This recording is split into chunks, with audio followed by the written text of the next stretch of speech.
أما بعد هو الذي أرسل رسوله بالهدى ودين الحق ليظهره على الدين كله وكفى بالله شهيدا. قال الله تعالى في محكم التنزيل العظيم والفرقان الحميد: أعوذ بالله من الشيطان الرجيم، بسم الله الرحمن الرحيم. يا أيها الناس اتقوا ربكم الذي خلقكم من نفس واحدة وخلق منها زوجها وبث منهما رجالا كثيرا ونساء واتقوا الله الذي تساءلون به والأرحام إن الله كان عليكم رقيبا. وقال أيضا في موضع آخر: يا أيها الذين آمنوا اتقوا الله حق تقاته ولا تموتن إلا وأنتم مسلمون واعتصموا بحبل الله جميعا ولا تفرقوا. قال النبي صلى الله عليه وسلم: سباب المسلم فسوق وقتاله كفر. اللهم صل على سيدنا محمد وعلى آل محمد كما صليت على إبراهيم وعلى آل إبراهيم إنك حميد مجيد. اللهم بارك على محمد وعلى آل محمد كما باركت على إبراهيم وعلى آل إبراهيم إنك حميد مجيد. புகழும் புகழ்ச்சியும் ஏக வல்ல நாயகன் அல்லாஹ் ரப்பல் ஆலமீன் ஒருவனுக்கே உரித்தானது.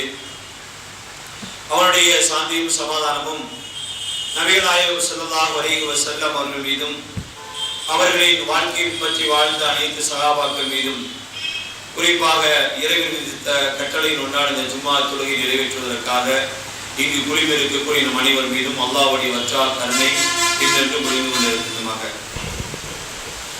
கணியத்திற்குரிய நர்மை இஸ்லாமிய சகோதரர்களே, சகோதரிகளே, பெரியவர்களே, தாய்மார்களே, அல்லாஹ் ரப்பல் ஆலமீன் சூரத்துல் கௌஃப் என்கிற 18வது அத்தியாயத்தினுடைய 110வது வசனத்தில் சொல்கிறான்: فمن كان يرجو لقاء ربه فليعمل عملا صالحا ولا يشرك بعبادة ربه أحدا.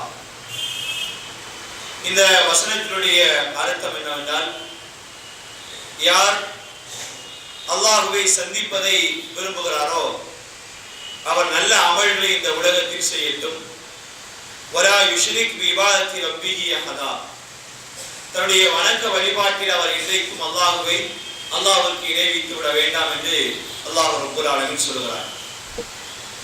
கண்ணியத்துக்குரிய சகோதரர்களே, சகோதரிகளே, அல்லாஹ்வுடைய மாபெரும் கருணையினால் புனிதமான இந்த ரமலானுடைய மாதத்தில் நாம் எல்லாம் அமர்ந்திருக்கிறோம்.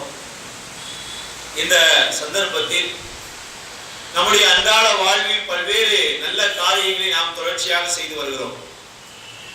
நோன்பு வைக்கிற செயல் உட்பட, நோன்பு வைக்கிற இபாதத் உட்பட நம்முடைய அன்றாட வாழ்வில் நாம் செய்யக்கூடிய நல்ல அமல்களை பார்த்தால் மற்ற நாட்களில் நாம் செய்கிற அமலை விட, நல்ல செயலை விட அதிகமாக இந்த காலங்களில் நாம் செய்ய வேண்டும், ஓரளவுக்கு செய்து கொண்டிருக்கிறோம். இந்த அமல்களை, இந்த நற்காரியங்களை செய்கிற போது நாம் கவனத்தில் கொள்ள வேண்டிய செய்தி என்ன என்பதை குறித்தான ஒரு அறிமுகத்தை தான் இன்ஷா அல்லாஹ் இந்த ஜும்மாவுடைய உரையை நான் தரலாம் என்று நினைக்கிறேன். ஏனென்றால் இன்றைக்கு அமல்களை அதிகமாக செய்யக்கூடிய நமக்கு மத்தியில் ஒரு சில மிக முக்கியமான விஷயங்களை நாம் தவற விட்டு விடுகிறோம். ஏனென்றால் நம்முடைய அமல்களை அல்லாஹ் தஆலா ஒவ்வொரு நாளும் நாம் செய்யக்கூடிய அமல்களை அல்லாஹ் ரப்பல் ஆலமீன் தன்னுடைய பதிவேட்டில் அல்லாஹ் பதிவு செய்து கொள்கிறான்.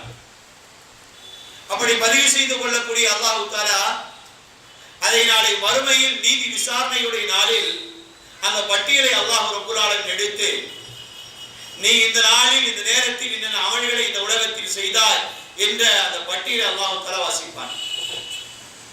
அப்படி பதிவு செய்யப்படுகிற அமல்களில் நாம் செய்யக்கூடிய தீய அமல்களை குறித்து ஸல்லல்லாஹு அலைஹி வஸல்லம் அவர்கள் சொன்ன செய்தியை நாம் பல சந்தர்ப்பங்களில் இந்த நபிமொழியை நினைவூட்டி இருக்கிறோம். ஸல்லல்லாஹு அலைஹி வஸல்லம் அவர்கள் சொன்னார்கள், ஒரு மனிதர் அல்லாஹ்விடத்தில் அல்லாஹ்விற்காக வேண்டி தன்னுடைய அன்றாட வாழ்வில் நன்மை செய்ய வேண்டும் என்று ஒருவர் நினைத்தால் அந்த நினைக்கிற நினைப்பிற்கு அல்லாஹ் தஆலா பரிபூர்ணமான நன்மை எழுதி விடுகிறான். பரிபூர்ணமான நன்மை எழுதி விடுகிறான்.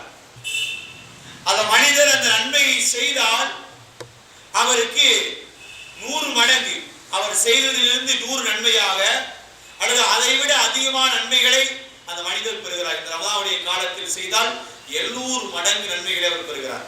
ஒரு சின்ன அமலை செஞ்சா 700 மடங்கு நன்மையை பெறுகிறார். இரண்டாவது ஒரு மனிதர் ஒரு தீமையை அவர் செய்ய வேண்டும் என்று நினைக்கிறார். தீமையை செய்ய வேண்டும் என்று நினைத்த காரணத்தால் அவருடைய அந்த தீமையை அல்லாஹ் தஆலா பதிவு செய்வதில்லை. ஒருவேளை அந்த தீமையை அவர் செய்து விட்டால் அல்லாஹ் ரப்பல் ஆலமீன் அதை தீமையாக ஒரு தீமையாக பதிவு செய்கிறார். சரி, அவர் செய்யாமல் விட்டுவிட்டால், தீமையை செய்யாமல் விட்டுவிட்டால் அதற்குரிய கூலியாக அல்லாஹ் தஆலா தருகிறான் பரிபூர்ணமான நன்மையை.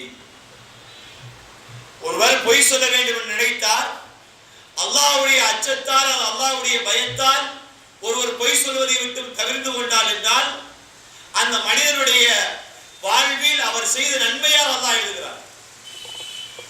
தீமையை நினைத்து, நன்மையை நினைத்தல்ல தீமையை நினைத்து செய்யக்கூடிய அந்த செய்ய வேண்டும் என்று நினைத்த தீமையை செய்யாமல் விட்ட காரணத்தால் அவருக்கு நன்மை எழுதப்படுகிறது இஸ்லாம் சொல்கிறது. மனித வாழ்வில் நாம் செய்யக்கூடிய நன்மைகளை தீமைகளை அல்லாஹ் தஆலா பதிவு செய்கிறான். அதில் ஒரு சிறப்பான இடம் நன்மைக்கும் தீமைக்கும் இருக்கிறது. சிறப்பான இடம். தீமையை நாம் அன்றாடம் செய்கிற போது அல்லாஹ் ரப்பல் ஆலமீன் இந்த தீமையை, நாம் செய்த தீமையை உடனே பதிவு செய்கிறார். நாம் ஒரு தவறு செய்தால், பொய் சொன்னால், புறம் பேசினால், பாவம் செய்தால், குற்றங்களை இழைத்தால் அல்லாஹ் தஆலா உடனே அந்த தீமையை பதிவு செய்து விடுகிறார். பாவங்கள் பதிவு செய்கிறார். ஆனால் நன்மையை ஒருவர் செய்தால் நன்மையாக பதிவு செய்யப்படும். ஆனால் அது ஏற்றுக்கொள்ளப்பட்ட நன்மையாக பதிவு செய்யப்படாது. ரெண்டுக்கும் உள்ள வித்தியாசம் இருக்கிறது. தீமையை ஒருவர் செய்தால் தீமை இன்னார் செய்தார் என்று பதிவு செய்யப்படுகிறது. நன்மையை செய்தால் நன்மை என்று பதிவு செய்யப்படுகிற சந்தர்ப்பத்தில் அந்த நன்மை அங்கீகரிக்கப்பட்ட நன்மையாக மாறாது. அதற்கு இஸ்லாம் சில ஷரத்துக்களை, நிபந்தனைகளை நம் மீது விதிக்கிறது. இந்த நிபந்தனைகளின் பேரில் தான் நன்மைகள் ஏற்றுக்கொள்ளப்படுகின்றன. பாருங்க, ரொம்ப அற்புதம் என்னவென்றால், அழகான செய்தி என்னவென்றால், நாம் செய்த தீமைகள் உடனே அல்லாஹ் அங்கீகரித்ததால் ஒரு கால அளவை அல்லாஹ் தந்து அந்த தீமைகளை மன்னிப்பதற்கான வாய்ப்பையும் தருகிறார். உடனே அது அங்கே ஏற்றுக்கொள்ளப்பட்டதால் பாருங்க, அது ஒரு ஜும்மாவிலிருந்து இன்னொரு ஜும்மா வரைக்கும் நாம் செய்யக்கூடிய பாவத்தை ஜும்மா மன்னிக்கிறது. ஜும்மா மூலமாக அல்லாஹ் மன்னிக்கிறார். ஜும்மா மூலமாக அல்லாஹ் ரப்பல் ஆலமீன் மன்னித்து விடுகிறார். உடனே அந்த தீமை பதிவு செய்யப்படுவதால் உது செய்கிற போது அந்த பாவம் கழுவப்படுகிறது. நாம் அன்றாடம் 100 தடவைகள் அஸ்தக்ஃபிருல்லாஹ் என்று சொல்லுகிற போது அந்த பாவம் கரைந்து போகிறது, அழிந்து போகிறது. ரமலானுடைய நாட்களில் நாம் தௌபா செய்கிற போது அல்லாஹ் தஆலா அந்த தீமையை அழித்து விடுகிறான், அதை இல்லாமல் ஆக்குகிறான். அது இல்லாத ஆளுக்கு தான் சாபம். அந்த வாய்ப்பு கூட இல்லாம சில பேர் இருக்கிறாங்களே, பாவம் மன்னிப்பு கூட கேட்காம, அவர்களுக்கு தான் இஸ்லாமிய மார்க்கம் சாபத்தை விடுகிறது. ஏனென்றால் அந்த வாய்ப்பை பயன்படுத்த தவறிய மனிதன். நன்மைக்கு பாருங்க, அல்லாஹ் தஆலா இந்த நார்மலாக நாம் செய்யக்கூடிய நன்மைகளை அல்லாஹ் ரப்பல் ஆலமீன் ஒரு கட்டத்தில் அதை பதிவு செய்யாமல் வைத்திருந்து, நன்மையாக பதிவு செய்து, ஏற்றுக்கொள்ளப்பட்ட நன்மையாக பதிவு செய்யாமல் வைத்திருந்து நாம் அதை தூய்மைப்படுத்த அந்த நன்மைகளை ஏற்றி பதிவு செய்து கொண்டே இருக்கிறார். அப்படி தூய்மைப்படுத்துகிற காலம் தான் ரமலான். நாம் செஞ்ச ஒரு வருஷம் பண்ணிருக்கிறவன் இந்த பண்ண அமலையும் தூய்மைப்படுத்துகிற காலம் தான் ரமலான். தீமைகளை மன்னிக்க வைக்கிற காலம் ரமலான். நாம் செய்த நல்ல அமல்களை தூய்மைப்படுத்துகிற காலமும் ரமலான். அதனால தான் சஹாபாக்கள் சொன்னார்கள், அபூ ஹுரைரா ரலியல்லாஹு அன்ஹு சொன்னார்கள், நான் ரமலான் வந்தால் என்னுடைய எல்லா பணியும் விட்டு விடுவேன். அவர் என்ன பணி செஞ்சார் என்பது ஆச்சரியம். என்ன பணி செஞ்சாரு? ஹதீஸ மனப்பாடம் பண்ண ஹதீஸ மற்றவங்களுக்கு சொல்லி தந்தார். இதுதான் ஒரு பணி. அவர் செஞ்ச வேலையே இது ஒண்ணுதான். அவருடைய வியாபாரம் மிகப்பெரிய அளவுக்கு இல்லை. அவருடைய குடும்ப வாழ்க்கை நடத்தி அவர் பிள்ளைகளை பெற்றிருக்கிறார், வேறு. ஆனால் அவர் செய்த பணி என்பது அவர் முழுக்க இந்த பணியை தான் செய்து கொண்டிருந்தார். ஹதீஸை மனதில் வைத்த ஹதீஸ்களை மக்களுக்கு பாடம் நடத்துதல், சொல்லித் தருதல். ஆனா அவர் சொல்றாரு, ரமலான் வந்துட்டா நான் ரமலான் இந்த பணியெல்லாம் இழுத்து முடிடுவேன், நோம்பின் மூலமாக பரிசுத்தத்தை தேடுவேன். எங்கள் ரமலான் நோம்பின் மூலமாக நான் பரிசுத்தத்தை தேட ஆரம்பிப்பேன். இன்றைக்கு நாம் வேறு வேலை பழுக்கல்ல அழைத்து கொண்டே இருக்கிறோம். நாம் நம்முடைய ரமலானை எவ்வாறு தூய்மைப்படுத்துகிறோம் என்பதில் தான் மிக முக்கியமான இடத்தில் நாம் இன்றைக்கு அமர்ந்திருக்கிறோம். வாருங்கள், அல்லாஹ் ரப்புல் ஆலமீன் நாம் செய்யக்கூடிய அமல்களை எப்படி தூய்மைப்படுத்தி அதை ஏற்றுக்கொள்கிறான் என்று பார்ப்போம். இஸ்லாமிய மார்க்கம் அதற்கு 4 விதமான ஷரத்துக்களை, நிபந்தனைகளை விதிக்கிறது. நம்முடைய ரமலானில், நம்முடைய காலங்களில் அல்லது நம்முடைய அன்றாட வாழ்வில் நாம் செய்யக்கூடிய அமல்களை ஏற்றுக்கொள்ளப்பட்ட அமலாக மாற்றுவதற்கு இஸ்லாம் 4 நிபந்தனைகளை விதிக்கிறது. ரமலானிலும் ரமலான் அல்லாத காலத்திலும் நாம் செய்யக்கூடிய அமல் 4க்குள் இருக்கிறதா, 4 பொருந்தி போகிறதா என்று பார்த்து நாம் அமல் செய்ய பழகிக்கொள்ள வேண்டும். முதலாவது நிபந்தனை, நம்ம நோன்பு வைக்கிறோம், ஜக்காத் கொடுக்கிறோம், சதக்கா கொடுக்கிறோம், அல்லது இன்னபிற உதவிகளை செய்கிறோம் என்ற இந்த பழக்கம் கூட இந்த ஷரத்துக்களுக்கு உட்பட்டு இருக்க வேண்டும். உட்பட்டு இல்லை என்றால் அந்த அமல் ஏற்றுக்கொள்ளப்பட்ட அமலாக மாறாது. நாம் அல்லாஹ்விடத்திலே பிரார்த்தனை செய்கிறோம், இறைவா, அல்லாஹும்ம இன்னி அஸ்அலுக இல்மன் நாஃபியா ரிஸ்கன் தய்யிபா அமலன் முத்தகப்பரா. இறைவா, எனக்கு பயனுள்ள கல்வியை தா, ஹலாலான சம்பாத்தியத்தை தா, ஏற்றுக்கொள்ளப்படக்கூடிய அமல்களை தா. நாம் செய்யக்கூடிய அமல்களை இறைவா நீ ஏற்றுக்கொள். இதற்கு நிறைய தத்துவ ரீதியான ஹதீஸ்கள் நிறைய இருக்கிறது. நாம் செய்யக்கூடிய அமல்களை அல்லாஹ் தஆலா எப்படியெல்லாம் பதிவு செய்து அதை அல்லாஹ் கணக்கெடுக்கிறான் என்று. ஒரு நபி தோழர், ஒரு தோழர் நாளை மறுமையில் வருவார். வந்த உடனே அல்லாஹ் ரப்பல் ஆலமீனுடைய கையில் ஏட்டை கொடுப்பார். அவருடைய அந்த பதிவேட்டை அல்லாஹ் கொடுப்பார். இந்த நபிமொழியை நாம் கேள்விப்பட்டிருக்கிறோம். நாம் ரமலானில் ஞாபகப்படுத்த வேண்டிய கட்டாயத்தில் இருப்பதால் நான் சொல்லுகிறேன். அல்லாஹ் அந்த ஏட்டையுடைய கையில் கொடுப்பான். கொடுத்து விட்டு சொல்லுவான், அடியானே, நீ செய்த அமலில், நீ செய்த இந்த காரியங்களில் எதையாவது நான் உனக்கு விட்டிருக்கிறேனா என்று தேடிப்பாரு. உன்னுடைய கையில் இருக்கக்கூடிய ஏட்டில் நீ தேடிப்பார். என் சங்கைக்குரிய வானவர்கள் ஏதாவது அநீதம் செய்திருக்கிறார்களா என்று நீ தேடிப்பார். அவர் அந்த ஏட்டை வாங்கி தேடி பார்ப்பார். ஏனென்றால் அந்த புத்தகத்தை, அந்த நோட்டை வாங்கி தேடி பார்ப்பார். எத்தனை பக்கம் இருக்கும் போது மிஞ்சி போனா 70 பக்கம் இருக்கும். அதிகபட்சம் போனா 70 பக்கம் 80 பக்கம் இருக்கும். இன்னைக்கு ஒரு ஆண்டுடைய கணக்கை ஒரு A4 ஷீட்ல கொண்டு வர்றோம். டேலி செய்து ஒரே ஒரு A4 ஷீட்ல ஒரு வருடத்துடைய கணக்கு இருக்கிறது. நாம் செய்த அமல்களை அல்லாஹ் தஆலா ஒரே ஒரு பேப்பர்ல கூட கொண்டு வந்து முடிச்சிடும். மிஞ்சி போனா எத்தனை பேப்பர்? 70 பேப்பர் 80 பேப்பர்ல மொத்த வாழ்வே. இவ்வளவுதான் வாழ்க்கை. இந்த வாழ்க்கையை அல்லாஹ் ரப்பல் ஆலமீன் கொடுக்கிறான். நீ சரி பார்த்துக்க. அதை சரி பார்ப்பார், அதை தேடி பார்ப்பார். ஒரு அமல் கூட இருக்காது, ஒண்ணுமே இருக்காது.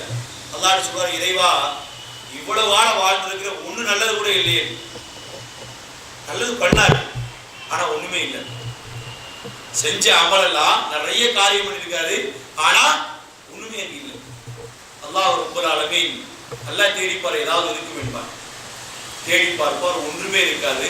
கடைசியா அல்லாஹ் ரப்பல் ஆலமீன் அவ்வளவு ஏட்டிலிருந்து ஒரே ஒரு பேப்பரை தனி எடுக்க சொல்லுவார். பேப்பர்னா விசிட்டிங் கார்டு சைஸ் இருக்கக்கூடிய ஒரு பேப்பரை அல்லாஹ் தனியாக எடுக்க சொல்லுவார்.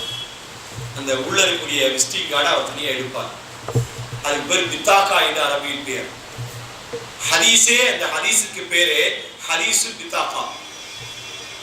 அந்த ஏட்டிலிருந்து உருவுகிற அந்த விசிட்டிங் கார்டு. இப்ப அல்லாஹ் சொல்லுவான், ஏட்டை பூரா ஒரு தராசுல வை, ஒரு தராசுல ஒரு பக்கத்துல வை, இந்த விசிட்டிங் கார்டை இன்னொரு பக்கத்துல வை. விசிட்டிங் கார்டை இன்னொரு பக்கத்துல தராசுக்கு இன்னொரு தட்டுல வைப்பாரு.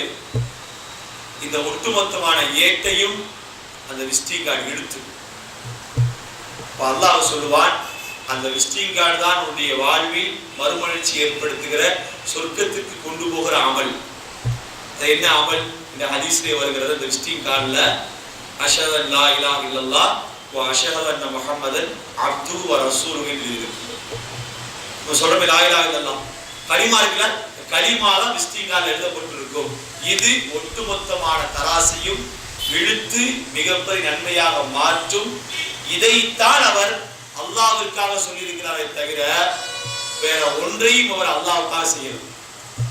வேற ஒன்றையும் செய்யல. இன்னொரு மனிதர் வருவார், அவருடைய கையில் இதே மாதிரி அல்லாஹ்வுக்கு ஏற்றி கொடுப்பார். ஏற்றி கொடுத்து அல்லாஹ் ரப்பல் ஆலமீன் தேடி பார்க்க சொல்லுவார்.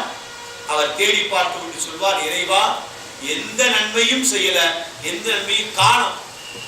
செஞ்ச நன்மை எல்லாம் அங்கீகரிக்கப்பட்டிருந்தால் தானே அது ஏட்டிலே முழுமையாக பதிவு செய்யப்பட்டு காப்பாற்றப்படும், பாதுகாக்கப்படும். அங்கீகரிக்கப்படலண்டா செஞ்சதுக்கான கூலி இருக்கிற அதற்கெல்லாம் இந்த உலகத்திலே கொடுத்துருவான். படவில்லை என்றால் இந்த உலகத்திலே கிடைக்கும். அங்கீகரிக்கப்பட்டால் தான் இந்த உலகத்திலும் மறுமையும். வைக்கிற நோம்ப ஏன் அல்லாஹ் தஆலா நானே கூலியாக இருக்கிறேன் என்று சொல்கிறான்? இந்த உலகத்தினுடைய பார்வைக்காக ஒரு நோன்பு வைப்பது இல்லை, நோன்பு வைக்க முடியாது. உண்மையா நோன்பு வைக்கிறவராக இருந்தா இந்த உலகத்தின் பார்வைக்கு நோன்பு வைக்க முடியாது. தொழுவதை கூட உலகத்தின் பார்வைக்கு தொழலாம், நோன்பு வைத்தலை உலகத்தின் பார்வைக்காக வைக்க முடியாது. ஏன்? தனிமையில் தண்ணீர் இருந்தலாம், அல்லது அவர் நோன்பை முடிக்கிற காரியத்தை செய்யலாம். யாருக்கு எவனுக்கும் தெரியாது, அல்லாஹ்வுக்கு மாத்திரமே தெரியும்.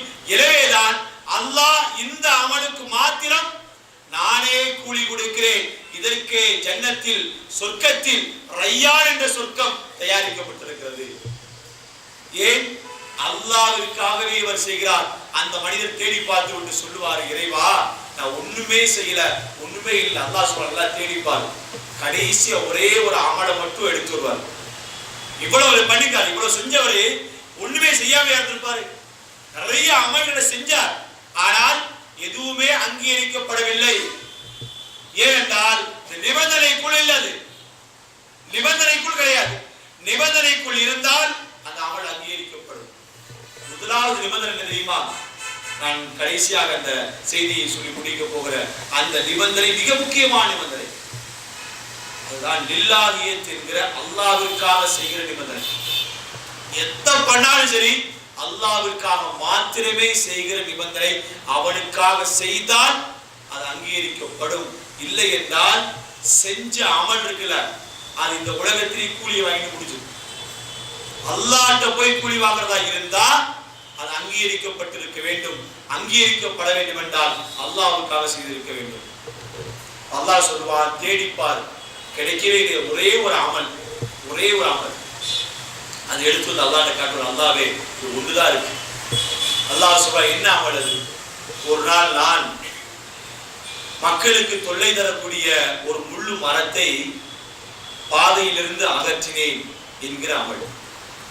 அல்லாஹ் சொல்லுவான், இந்த ஒரு அமலுக்காகவே நீ சொர்க்கம் போ. எதுக்கு?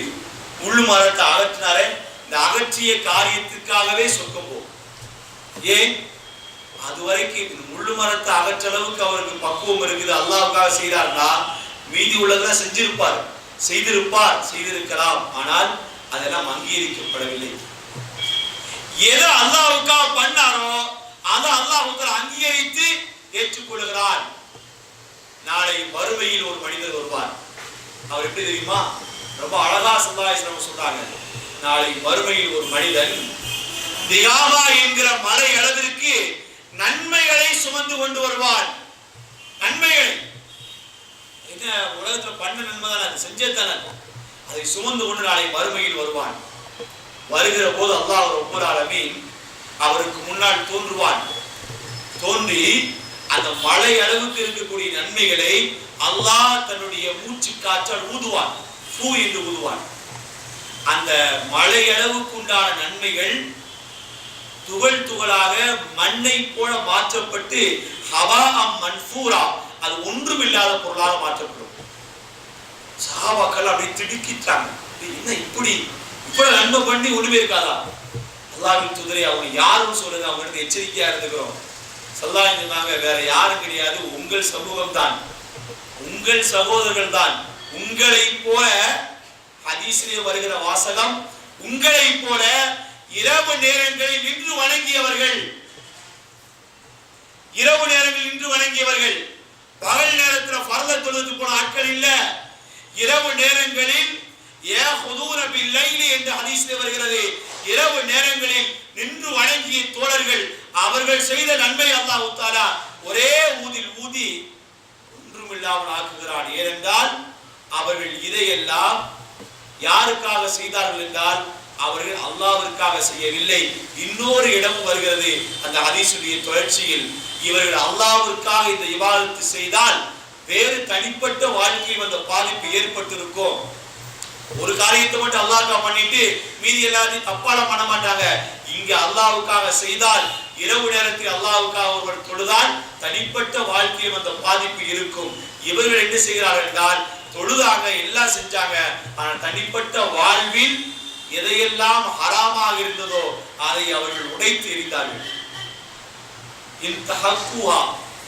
அல்லாஹ்வுடைய ஹராம்களை எல்லாம் உடைத்து எறிந்து அதை செய்ய ஆரம்பித்தார்கள் தனிப்பட்ட வாழ்விலே.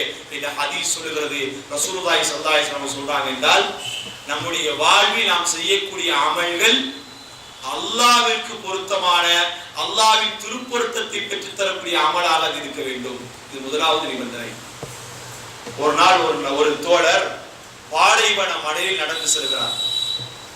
ஹதீஸிலே வருகிற தகவல், திடீரென வானத்திலிருந்து ஒரு சத்தம் கேட்கிறது. இஸ்கி பி ஹதீகத்தல் ஃபுலான், இந்த மனிதனுடைய இன்னாரின் தோட்டத்தில் மழையே நீ பொழிவாயாக என்று ஒரு சத்தம் கேட்கிறது. கருமேக கூட்டம் அப்படியே திரண்டு வருகிறது. பாலைவனத்தில் நடந்து சென்றவர் திடுக்கிட்டார், ஆச்சரியமா பார்த்தார். திடீர்னு எங்கிருந்தோ சத்தம் கேட்குது, ஒரு ஆளுடைய பேரை சொல்றாங்க, கருமை ஹதீஸ்லே வருகிறது, முஸ்லீம் வருகிற அடிமொழி இது. திடீரென கருமைய கூட்டங்கள் திரளுகிறது என்று அந்த மேக கூட்டத்துக்கு பின்னாடியே இவர் ஓடுகிறார். போனால் ஒரு மலை அடிவாரத்தின் மீது அந்த மழை பொழிகிறது. அந்த மலையின் மீது மழை பொழிந்து அப்படியே வடிந்து ஓடுகிறது. ஒருவர் மம்பட்டியோடு அங்கு நின்று கொண்டிருக்கிறார் மலை அடிவாரத்தில். இந்த மழைக்காகவே காத்திருந்தவரை போல வந்த தண்ணீரை தன் தோட்டத்திற்கு நீர் பாய்ச்சுகிறார். பின்னாடியே வந்த தோழர் மிரண்டுட்டார், அதிர்ச்சி அவருக்கு. என்ன இப்படி இருக்குது? திடீர்னு பேரு சொல்லி மேகம் கூடி அப்படியே வந்து அவருடைய தோட்டத்துல மாத்திரம், அவருடைய தோட்டத்துக்கு பக்கத்தில் இருக்கக்கூடிய பாறையில் மாத்திரம் மழை பொழிந்து தோட்டத்துக்கு தண்ணி போதேன். விரட்டி போனவரு அந்த நீர் பாய்ச்சி கொண்டிருந்த தோழனிடத்துல பேரை கேட்டாரு. அந்த பெயர் அவர் சொன்னதும் அவருடைய கண்களில் கண்ணீர். ஏன் எந்த பேரை வானத்துல கேட்டாலும் அந்த பேர் அவருடைய பேர். ஆச்சரியமா இருக்கு. அவர் சொன்னார், உங்க பேரை நான் வானத்துல கேட்டேன். வானத்திலிருந்து யாரோ ஒருவர் சொன்னார், உங்கள் பேரை சொல்லி உங்களை தேடியே இந்த மேகம் ஓடி வந்தது, உங்களுக்காகவே மழை பொழிந்திருக்கிறது, நீங்க என்னதான் செய்றீங்க? அவர் சொன்னாரு, நான் ஒன்றும் ஸ்பெஷலாலாம் பண்றதில்லை, நான் ஸ்பெஷலாலாம் எதுவும் பண்றதில்லை. நான் செய்யற அமல் என்னன்னா, என்னுடைய இந்த தோட்டத்திலிருந்து வரக்கூடிய வருமானத்தை 3 பங்கா வைக்கிறேன். இதான் செய்யுது. ஒருவேளை மழை பொழிவதாக இருந்தால் இதற்காக வேணா பொழிந்திருக்கலாம், யார்ட்டி சொல்றதெல்லாம் இல்லை. 3 பங்காக வைக்கிறேன். ஒரு பங்கை திரும்பவும் இந்த நிலத்தில் போடுவதற்கான விதையாக எடுத்து வைத்துக் கொள்கிறேன். 1. 2வது பங்கை குடும்ப தேவைகளுக்காக வைத்துக் கொள்கிறேன். 3வது பங்கை நான் ஏழைகளுக்கு பங்கிட்டு கொடுத்து விடுகிறேன். ஸல்லல்லாஹு அலைஹி வஸல்லம் அவர்கள் இந்த ஹதீஸை எவ்வளவு அழகா சொல்றாங்க. நம்முடைய வாழ்வில் இந்த 3 பங்காக வைக்க வேண்டிய அவசியம் இல்லை. நம்முடைய பொருளாதாரத்தை நம்ம முறைப்படி கணக்கு பார்த்து ஜக்காத்தை கொடுத்தாவே போதும். நம்முடைய அன்றாட வாழ்வில் நாம் செய்யக்கூடிய அமல்களை அல்லாஹ் ரப்பல் ஆலமீன் முழுமையாக ஏற்றுக்கொள்வான். நம்முடைய செல்வத்தில் பரக்கத்தை அல்லாஹ் தருவான். முறைப்படி கணக்கு பார்த்து நாம் ஜக்காத்தை செலுத்தினால் போதும். எவ்வளவு ஆச்சரியம். இன்னொரு நபித்தோழரை ஸல்லல்லாஹு அலைஹி வஸல்லம் சொன்னாங்க, இவர் சொர்க்கவாசி. இவரை பார்த்தீங்கன்னா அவர் சொர்க்கவாசி. அவர் தோற்றத்தை பத்தி ஹதீஸ்ல வருது. இன்னைக்கு சொர்க்கவாசின்னு ஒருத்தர் சொல்றதா இருந்தா அவரு வெள்ள வெளியேற என்ற ஆடை உடுத்திய பெரிய ஆஜானுபாவான தோட்டத்தோடு இருக்கிற, அல்லது எப்போயும் சுத்தமான உடலோடும் உடையோடும் தோற்றத்தோடு நடைபெறுகிற, அல்லது கார்களில் பவனி வருகிற நபரை பார்த்துத்தான் சீனத்தா இருக்காரு, இவரோட சொர்க்கவாசி இருப்பார் போல, எவ்வளவு நல்லது கொண்டாரு என்று சமூகம் போற்றும். ஆனால் ஸல்லல்லாஹு அலைஹி வஸல்லம் அவங்க சொன்ன அந்த நபரை பத்தி ஹதீஸ்ல வருகிறது. அவர் செருப்பை எடுத்து தன் கைகளில் பிடித்துக் கொண்டு மதீனத்து பள்ளியை அப்படி கடந்து போயிருக்காரு. 3 தடவை ஸல்லல்லாஹு அலைஹி வஸல்லம் சொன்னாங்க, சொர்க்கவாசியை பார்க்கறத இவரை பார்த்துக்கணும். அவரை ஒருத்தர் சொர்க்கவாசி ஸல்லல்லாஹு அலைஹி வஸல்லம் சொல்றதா இருந்தா அவர் என்னதான் அந்த உலகத்துல செய்வார் என்று தேடி சென்று அவர் வீட்டுல ஒரு 3 நாள் தங்கி இருக்காரு. தங்கி இருந்துட்டு அந்த தோழர் கேட்டாரு, சுருக்கமான செய்தி இது. தங்கி இருந்துட்டு கேட்டாரு, எப்போ உங்களோட 3 நாள் வந்து இருந்திருக்கிற, ஒண்ணுமே நீங்க ஸ்பெஷலாவே பண்ணலையே, ஸ்பெஷலா பண்ணலன்னு அவரோட சொல்றாரு பாருங்க. இதுதான் ரொம்ப முக்கியம். எங்களை போலவே நீங்கள் தொழுகிறீர்கள். எப்படி? ஃபர்ல, சுன்னத்த, நஃபில எங்களை போல தொழுகிறீங்க. நாங்க தஸ்பீஹ் செய்யறத போல நீங்கள் தஸ்பீஹ் செய்றீங்க. இதெல்லாம் நம்ம பண்றோமான்றது கேள்விக்குறிதான். ஏன்னா அவர் அன்றாட வாழ்வு. நாங்க தொழுகிறத போல நீங்க தொழுகிறீங்க, நாங்க தஸ்பீஹ் செய்யறத போல நீங்க தஸ்பீஹ் செய்றீங்க, நாங்க சதக்கா கொடுப்பதை போல நீங்க சதக்கா கொடுக்குறீங்க, நாங்கள் இரவு நேரங்களில் தொழுவதை போல நீங்க இரவு நேரங்களில் தொழுகிறீங்க, நாங்க எப்ப நோன்பு வைக்கிறோமோ அது மாதிரி நீங்க நோன்பு வைக்கிறீங்க. இந்த சுன்னத்தா நோம்பெல்லாம் வேற எதுவுமே ஸ்பெஷலா இல்லையே. வேற எப்படி எந்த அமலை வைத்து ஸல்லல்லாஹு அலைஹி வஸல்லம் அவங்க உங்களை சொர்க்கவாசி என்று சொன்னார்கள்? நான் ஏன் இதை திரும்ப திரும்ப வேறு வேறு ஹதீஸ்களை சொல்கிறேன் என்றால், இந்த ஏற்றுக்கொள்ளப்படக்கூடிய அமலை செய்வதாக இருந்தால் ஏதோ பெரிய அமலை செய்ய நினைச்சிடக்கூடாது. 1,00,000 ரூபாய் கொடுத்தா தான் அல்லாஹ் ஏற்றுக்கொள்வான் அமலை என்று நினைத்து விடக்கூடாது. இரவு முழுக்க என்று வணங்கினால்தான் அல்லாஹ் நம்முடைய அமலை ஏற்றுக்கொண்டு ஏற்றுக்கொள்ளப்பட்ட அமலாக மாற்றுவான் என்று அர்த்தமில்லை. இந்த தோழர் சொல்றாரு, நான் உங்களை மாதிரி தான் அமல் செய்யறேன், ஆனால் ஒருவேளை ஸல்லல்லாஹு அலைஹி வஸல்லம் சொர்க்கவாசி சொன்னதுக்கு இது கூட காரணமாக இருக்கலாம். நான் இதுவரைக்கும் யாரை பற்றி தவறாக நினைத்ததில்லை. இது எப்படி பாருங்க, யாரை பற்றி நான் தவறாக என் மனதிற்குள்ளாக எண்ணியதில்லை.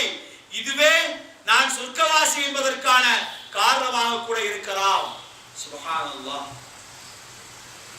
நானும் நீங்களும் நம்முடைய வாழ்வில் செய்யக்கூடிய தொழுகை, நோன்பு, ஜக்காத், சதக்கா, ஹஜ்ஜி அல்லது நல்ல அமல்கள் என்று எதெல்லாம் இந்த உலகத்தில் செய்கிறோமோ அத்தனையும் லில்லாஹி அல்லாஹ்விற்காக செய்தால் அந்த அமல் அல்லாஹ்விடத்தில் ஏற்றுக்கொள்ளப்படும். இது மிக முக்கியமான ஒரு நிபந்தனை. இன்னும் பல செய்திகள் இருக்கிறது. நாம் ஏற்கனவே எங்க ரமலானுடைய நாட்கள்ல தொடர்ச்சியா பேசிட்டு இருக்கோம் இரவு நேரத்துல. நான் பயான நீட்ட விரும்பல. இரண்டாவது ஷரத், இரண்டாவது நிபந்தனை இன்னும் நிறைய இருக்கிறது. அடுத்த சந்தர்ப்பங்கள்ல பார்ப்போம். இரண்டாவது நிபந்தனை, நாம் எதை செய்தாலும் அல்லாஹ் ரப்புல் ஆலமீனும் அவனுடைய தூதர் ஸல்லல்லாஹு அலைஹி வஸல்லம் அவர்கள் காட்டி தந்த வழிமுறைப்படிதான் செய்ய வேண்டும். ரமலான்ல செய்யக்கூடிய தொழுகையா இருக்கட்டும் அல்லது இன்னும் பிற அமல்களா இருக்கட்டும், எல்லாத்துக்கும் பின்னாடியும் நாம் எப்பயுமே இது குர்ஆனில் இருக்கிறதா ஹதீஸில் இருக்கிறதா என்று பார்த்து தான் செய்ய வேண்டும். என்ன ஸல்லல்லாஹு அலைஹி வஸல்லம் சொல்றாங்க, மன் ஹதஸ ஃபீ அம்ரினா ஹாதா மா லைஸ மின்ஹு ஃபஹுவ ரத்துன். நாம் செய்யாத அமலை, நாம் சொல்லாத அமலை யார் ஒருவர் செய்கிறாரோ அவரிடத்தில் அந்த அமல் ஏற்றுக்கொள்ளப்படாது என்று ஸல்லல்லாஹு அலைஹி வஸல்லம் சொல்லியிருக்கிறாங்க. எனவே நாம் அப்படி ஒரு அமலை செய்யக்கூடாது. ரமலானில் கவனமா இருக்கணும். நிறைய வாட்ஸ்அப்ல மெசேஜ் வருது, இந்த துவா ஓதுங்க 3 வருஷம் நன்மை கிடைக்கும், இந்த துவா ஓதுங்க 10 வருஷம் நன்மை கிடைக்கும். ஏராளமான துவாக்களும் ஹதீஸ்களும் செய்திகளும் வந்து கொண்டிருக்கின்றன. நாம் ஒவ்வொன்றையும் ஹதீஸ்ல இருக்கிறதா, குர்ஆனில் இருக்கிறதா, இது உண்மைதானா, இது ஸல்லல்லாஹு அலைஹி வஸல்லம் சொல்லி இருக்கிறாங்களா என்பதை செக் பண்ண பிறகுதான் அதை வாழ்வில் நடைமுறைப்படுத்த வேண்டும். அப்படி நடைமுறைப்படுத்தணும்னு வச்சுக்கலாம், கேட்கறதெல்லாம் செஞ்சுக்கிட்டே இருந்தால் ஏற்றுக்கொள்ளப்பட்டதா மாறும். ஸல்லல்லாஹு அலைஹி வஸல்லம் நாளை மறுமையில் ஹவுசர் தடாகம் என்கிற நீர் தடாகத்தில் சில பேருக்கு தண்ணீர் தர மறுப்பார்கள். அவர்கள் யாரென்றால் ஸல்லல்லாஹு அலைஹி வஸல்லம் மறைத்ததற்கு பிறகு அவருடைய வழியை பின்பற்றாது இஸ்லாத்தில் இருந்தவர்கள், வழியை பின்பற்றாம அவங்களை புறக்கணிச்சுட்டு இஸ்லாத்தில் இருந்த தோழர்கள், அவர்களை இப்போ நாம் ஆய்விடக் கூடாது. அல்லாஹ் காப்பாற்ற வேண்டும். நம்முடைய அன்றாட வாழ்க்கை நாம் செய்யக்கூடிய அமல்களை நாம் அல்லாஹ்விற்காக வேண்டி செய்ய வேண்டும். இரண்டாவது, அந்த அமல்களை ஸல்லல்லாஹு அலைஹி வஸல்லம் சொல்லி இருக்கிறாங்களா என்று பார்க்கணும். என்ன 20 ரக்காத் தானே தொழுதா என்னன்னு ஒருத்தர் நினைக்கிறார். 20 ரக்காத் தானே நன்மை தானங்க செஞ்சா என்னன்னு, அதைத்தான் இஸ்லாம் சொல்கிறது. நீ செய், ஆனால் ஏற்றுக்கொள்ளப்படாது. செய் ஆனால் ஏற்றுக்கொள்ளப்பட. ஏனென்றால் ஸல்லல்லாஹு அலைஹி வஸல்லம் காட்டி தரல. 8+3 தான் ஸல்லல்லாஹு அலைஹி வஸல்லம் காட்டி தந்த வழிமுறை. அதை 2 நேரங்களில் தொழுவதையும் இஸ்லாம் சொல்லித் தரல, அது வேற. ஆனால் 8+3 தவிர அதிகப்படியாக தொழுகிற போது அந்த தொழுகை இஸ்லாம் காட்டித்தராத வழிமுறையாக மாறி போகிறது என்ற ஹதீஸ்ல பார்க்கிறோம். எனவே நம்முடைய அன்றாட வாழ்வில் இந்த அமல்களை நாம் செய்கிற போது இந்த நிபந்தனைக்கு உட்பட்டு நம்முடைய அமல்களை அமைத்துக் கொள்வோம். அல்லாஹ் ரப்பல் ஆலமீன் எனக்கும் உங்களுக்கும் அப்படி ஒரு தௌஃபீக் தந்தல் புரிவான்னு கேட்டுக்கொண்டு என்னுடைய ஜும்மாவின் முதலாவதை முடித்துக் கொள்கிறேன். அக்கூலு கௌலி ஹாதா அஸ்தக்ஃபிருல்லாஹ் லி வ லக்கும் இன்னஹு கான தவ்வாபுர் ரஹீம்.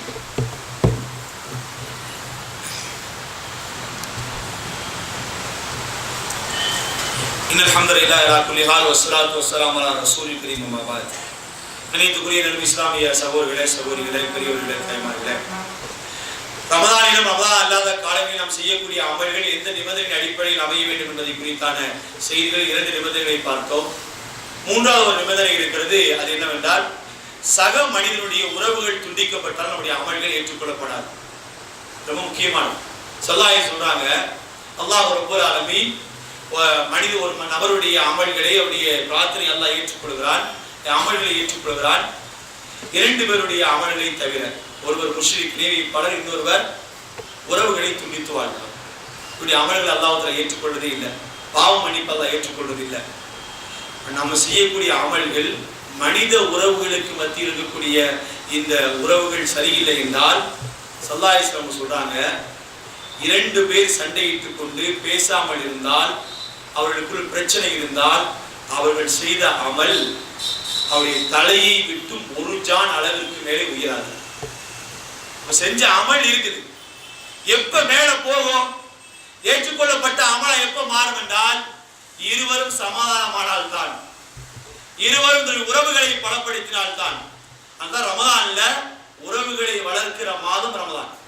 ஒரு ரமதானில் நம் உறவுகளை வளர்க்க வேண்டும், விட்டு கொடுக்கிற அல்லது பேசுகிற அல்லது மன்னிக்கிற பண்பையெல்லாம் இந்த ரமதானுடைய காலத்தில் செய்ய வேண்டும். நாம் இந்த காலங்களில் நாம் செய்யக்கூடிய அமல்கள் பகைமை கொண்டு, வெறுப்புணர்வு கொண்டு, போட்டி பொறாமை அல்லது மற்றவர்கள் மீதான அவதூறு பிரச்சாரங்களை மேற்கொண்டு கொண்டு நாம் அமல்களை செய்தால் அந்த அமல் ஏற்றுக்கொள்ளப்பட்ட அமலாக மாறாது. சுருக்கமாக இந்த உரையை நான் முடித்துக் கொள்ள ஆசைப்படுகிறேன்.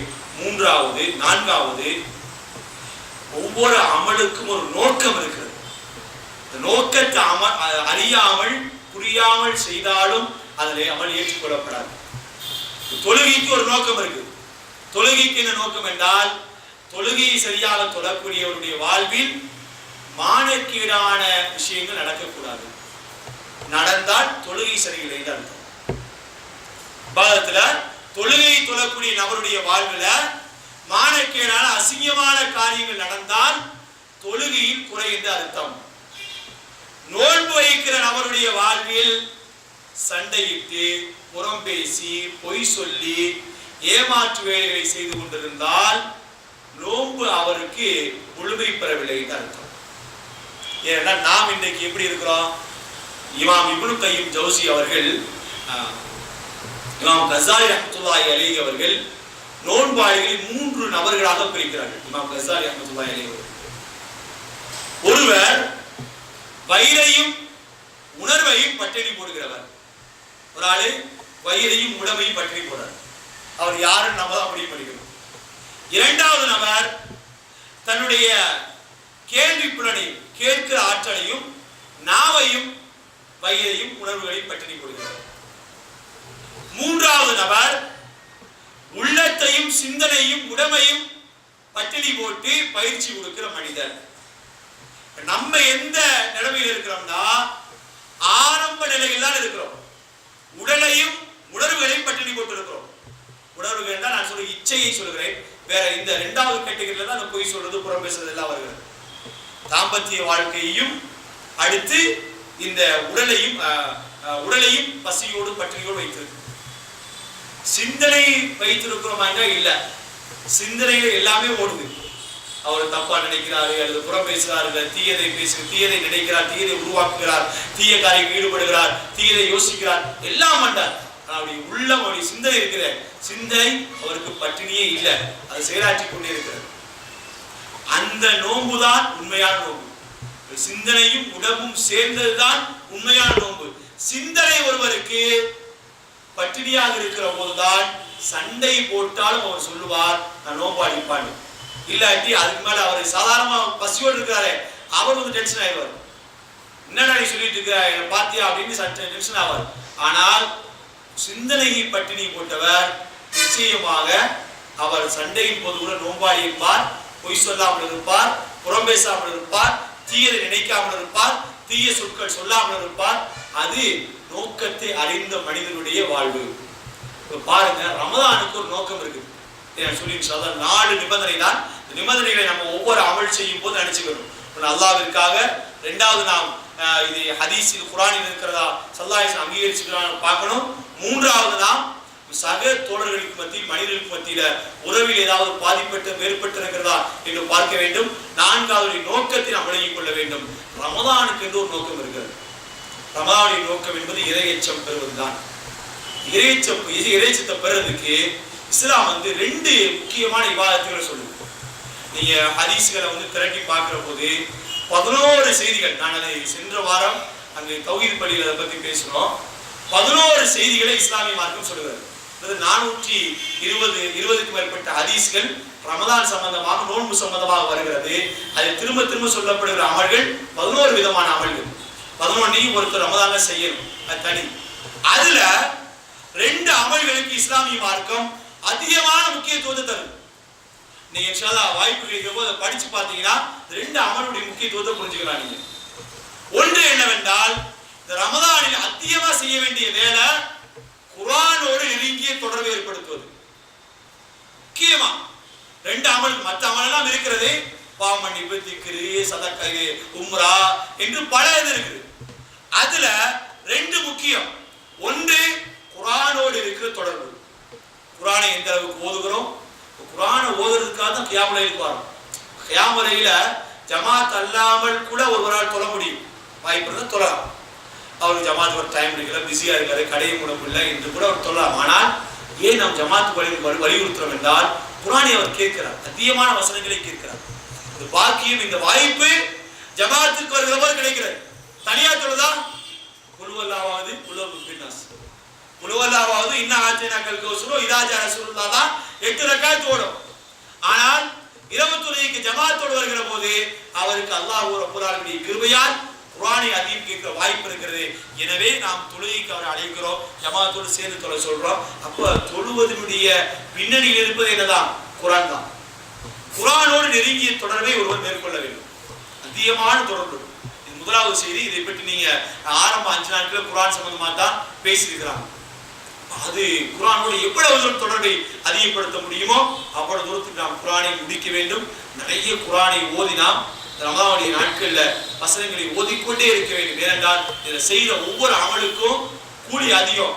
அல்லாஹ்வே கூலி கொடுக்கிறான், தனி பேக்கேஜ் தனியா எடுத்து வச்சு அல்லாஹ் தஆலா இதற்கு கூலி கொடுக்கிறான். எனவே இதை செய்யக்கூடிய ஒவ்வொரு காரியம் இருக்கு பாருங்க, அதெல்லாம் அதுக்கெல்லாம் மிகப்பெரிய மரியாதை இருக்கு. இப்ப ஜக்காத்தை ஏன் ரமதானில் நாம் திரும்ப திரும்ப சொல்றோம்? ஜக்காத்து எந்த மாசத்துல வேணா ஒரு கணக்கு பார்த்து கொடுத்துக்கலாம், வருஷம் முழுக்க வச்சிருந்து எந்த மாசத்துல வேணா கொடுக்கலாம். ரமதான்ல அவர் அந்த கடமையை நிறைவேற்றும் போது இன்னும் பலம் பெறுகிறது. ஜக்காத்தை ஒருத்தர் ரமதான்ல வச்சிருந்து ரமதான்ல கொடுக்கிறாரு, அப்போது அந்த நன்மை இன்னும் அதிகரிக்கிறது. இரண்டாவது ஒரு அமல் இருக்கு. ஒன்று குர்ஆனை ஓதுவது, குர்ஆனோடு நெருங்கிய தொடர்பு வைப்பது ரமதானின் நோக்கங்களில் மிக முக்கியமானது. இரண்டாவது சதக்கா கொடுப்பது. ரமதான் நீங்க தேடி பாருங்க, இன்ஷா அல்லாஹ் வாய்ப்பு இருக்கவர்கள் இணையதளம்னா இன்னைக்கு இருக்குது, யாருமே இன்னைக்கு சும்மா அடிச்சு விட்டு போக முடியாது. எது சொன்னாலும் கூகுள்ல போய் சர்ச் பண்ணி சொன்னது உண்மையா பொய்யா அல்லது மாற்றமா என்பதை பார்க்க முடிந்த அளவிற்கு இன்னைக்கு தொழில்நுட்பம் வளர்ந்திருக்கிறது. 2 அமல்கள் முக்கியமானது. ஒன்று குர்ஆனோடு இருக்கிற தொடர்பு, 2வது சதக்கா. ஹதீஸ்ல இப்படி ஒரு வர்ணனை வேற எந்த காலத்திலும் எப்பயுமே சொல்லப்பட்டது இல்லைங்க. ஸல்லல்லாஹு அலைஹி வஸல்லம் பாருங்க, ஸல்லல்லாஹு அலைஹி வஸல்லம் எப்போதும் மக்களிலேயே உடைவள்ளலாக திகழ்ந்தவர்கள். ஆனால் ரமதானுடைய காலத்துல எவ்வளவு அழகான உதாரணம் பாருங்க. முர்சலா, வேகமாக வீசி அடிக்கிற புயல் காற்றை போல் தர்மம் செய்வார்கள். வேகமாக வீசி அடிக்கக்கூடிய புயல் காற்றை போல தர்மத்தை செய்வார்கள். ரமதான்ல செய்ய வேண்டிய காரியமே சதக்கா. 1 ரூபாய், 2 ரூபாய் அல்லது 5 ரூபாய், 10 ரூபாய் எவ்வளவு முடியுதோ அவளை கொடுத்துக்கிட்டே இருங்க. கொடுக்க கொடுக்க கொடுக்க அல்லாஹ் ரப்பல் ஆலமீனிடத்தில் அங்கீகாரம் கூடிக்கொண்டே இருக்கும். சதக்காவை கொடுக்கிற போது ஷைத்தான் என்ன நினைப்பான், என்ன நினைப்பை ஊட்டுவான் என்றால் பணம் குறைஞ்சிருந்தான். அல்லாஹ் சொல்றா உன் பணம் கூடணுமா குறையணுமா?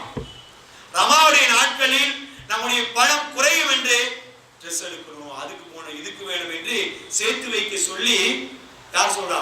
ஷைத்தான் சொல்லுகிறான். ஆனால் அல்லாஹ் சொல்கிறான், நாம் இந்த நாட்களில் செய்யக்கூடிய அமல்களை எல்லாம் பல மடங்காக பெருக்கி தருவதாக சொல்கிறான். ஆயிஷா ரலியல்லாஹு அன்ஹாவுடைய சம்பவம் மிக அற்புதமாக ஆச்சரியமாக இருக்கிறது. ஒரு நாள் ஸல்லல்லாஹு அலைஹி வஸல்லம் வீட்டுக்கு வருகிறார்கள். நேரம் நெருங்கிட்டு இருக்குது, இன்னும் அதிகமான நேரம் எடுத்துக்கொள்ள விரும்பல. வெயில் வேற, நோன்பு வச்சு கொண்டு இந்த பேசுவதற்கான வாய்ப்பும் இல்லை. செய்தியை சொல்லி சுருக்கம் முடிச்சிடறேன். ஆயிஷா ரலியல்லாஹு அன்ஹா அவங்க வீட்டுல ஸல்லல்லாஹு அலைஹி வஸல்லம் வர்றாங்க, வீட்டுக்கு வர்றாங்க. வந்தா ஆயிஷா ரலியல்லாஹு அன்ஹா சந்தோஷமா கணவன்கிட்ட எப்படி பேசுவது இப்படி சொல்கிறார்கள். என்னுடைய கணவனை, யா ரசூலல்லாஹ், நமக்கு ஒரு அன்பளிப்பு பொருள் வந்துச்சு, ஒரு ஆடு வந்துச்சு, அந்த ஆட்டுடைய எல்லா பகுதியும் நான் சதக்கா கொடுத்துட்டேன், எல்லா பகுதியும் கொடுத்துட்டேன். ஒரே ஒரு பகுதி, ஒரே ஒரு சப்பை அது உங்களுக்கு பிடிக்கின்றதுக்காக எடுத்து சேமித்து வைத்திருக்கிறேன். நம்மளால சொல்ல வெரி குட், சூப்பர், உங்களுக்கு இப்படிதான் இருக்கணும், எனக்காக தேடி கண்டுபிடிச்சு எடுத்து வைக்கிறார், இந்த சோத்துல தண்ணி ஊத்தாம வச்சு அது வரைக்கும் சந்தோஷம் அப்படின்னு சொல்லாங்க. சொன்னாங்க ரொம்ப அழகாக சாதாரணமா சொன்னாங்க, ஆயிஷாவே நீ எதெல்லாம் கொடுத்தியோ அதெல்லாம் சேமிச்ச, எதையா வச்சிருந்தியோ அதான் செலவழிக்க போற. எப்படி 3 சப்பையை கொடுத்துட்டீங்களா? 3 தானே, மொத்தம் 3 கொடுத்தீங்களா? 3 பகுதி இருக்கிற, இதான் ஒரு சேமிப்பு. வச்சிருக்கிறது சேமிப்பு இல்ல, கொடுத்ததான் சேமிப்பு. அதுதான் அல்லாஹ் தஆலாவுடைய கணக்கில் எழுதுகிறார். மீதி இருக்கக்கூடிய 1 இருக்குது, அது எழுதாம அல்லாஹ் வைத்திருக்கிறார். நீ கொடுத்ததுதான் உன் கணக்கில் வரவு, நீ கொடுக்காமல் வைத்தது ஒண்ணுமில்ல, சும்மா சாதாரணம் சாப்பிட்டா முடிஞ்சு போச்சு. அது கொடுத்ததுதான் நீ இதை விட அதுதான் சிறந்தது, அதுதான் மதிப்பு அதிகம். நம்முடைய கரத்திலிருந்து பணத்தை நாம் வெளியே எடுத்து கொடுத்தால்தான் அதற்கான மரியாதையும் கூட. அல்லாஹ் ரப்பல் ஆலமீன் நாளை மறுமையில் ஒரு மனிதனை எழுப்பி கொண்டு வந்து நிப்பாட்டுகிற போது அவர் கேட்பார், இறைவா எனக்கு திரும்ப ஒரு வாய்ப்பு தான். வசனங்கள் இருக்கிறது, படித்து காட்டுவதற்கு நேரம் இல்லை.